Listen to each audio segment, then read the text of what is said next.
मेरा नाम सदब ज़ैदा है और पिछले कई तकरीबन 7-8 सालों से जो है वो मैं तालीम और तरबियत के शोबे से वाबस्ता हूँ। मैं भी जॉब कर रही हूँ और मेरे हस्बैंड भी जो है वो जॉब कर रहे हैं और ज़ाहिर है हम दोनों अर्न कर रहे हैं और दोनों जो है वो गाड़ी के एक पहिए की तरह जो है मिलके कोशिश कर रहे हैं कि अपनी घर गृहस्थी को जो है वो चलाएं। तो टोटल इनकम जो है वो जो घर में आ रही है वो तकरीबन 1 लाख रुपए तक है। महीने के हमारे 15-20 हज़ार रुपये सिर्फ कन्वेंट्स में जा रहे होते हैं। इसके बाद जो है वो ज़ाहिर है फिर बच्चों की तालीम जो स्कूल एक्सपेंसेस हैं, स्कूल फ़ीस हैं वो आती है और उसके बाद जो है वो हमारे खाने पीने के अखराजात आते हैं। 20-25 हज़ार तक तकरीबन जो है वो राशन वगैरह की चीज़ें आ जाती हैं। जहाँ तक हाउस होल्ड अखराजात की आप बात कर रहे हैं तो वो तो एक ऐसी नेवर एंडिंग लिस्ट बन गई है आजकल के दौर में कि हम कोई भी चीज़ लेने जाते हैं तो वो आउट ऑफ बजट ही जा रही होती है। बहरहाल कहीं ना कहीं हम कोशिश करते हैं कि उसको जो है वो 1 लाख तक के अंदर महदूद करें। वो ज़ाहिर है हम रोल ओवर कर रहे होते हैं, कभी किसी महीने हम किसी चीज़ को ड्रॉप कर रहे होते हैं, किसी महीने हम किसी चीज़ को ड्रॉप कर रहे होते हैं। कोशिश करते हैं कि कुछ ना कुछ सेव भी करें because the times are very uncertain, we do not no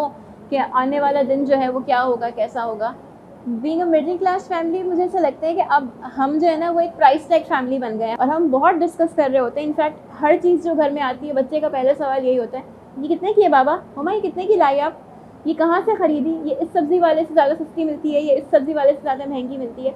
तो कहीं ना कहीं हम सब इस दौड़ का जो है वो हिस्सा बन गए हैं। मुझे ऐसा लगता है कि इन चीज़ों ने जो है ना वो लर्निंग का रुख ही मोड़ दिया है। वो बच्चा जहाँ अंग्रेज़ी, मैथ्स और रियाजी के मज़ामीन को जो है वो पढ़ता था, आजकल वो सिर्फ हिसाब के अंदर इंटरेस्टेड है कि मैं अमेज़ोन पे ये कारोबार कर लूँ, मैं जो है वो इस वेबसाइट से ये सीख लूँ। और जहाँ मैंने आपसे तज़किरा किया कि मैं बच्चों को जब रीडर्स पढ़ा रही होती हूँ तो वो कहते हैं मैं सब छोड़ने बताएं पैसे कैसे कमाते हैं।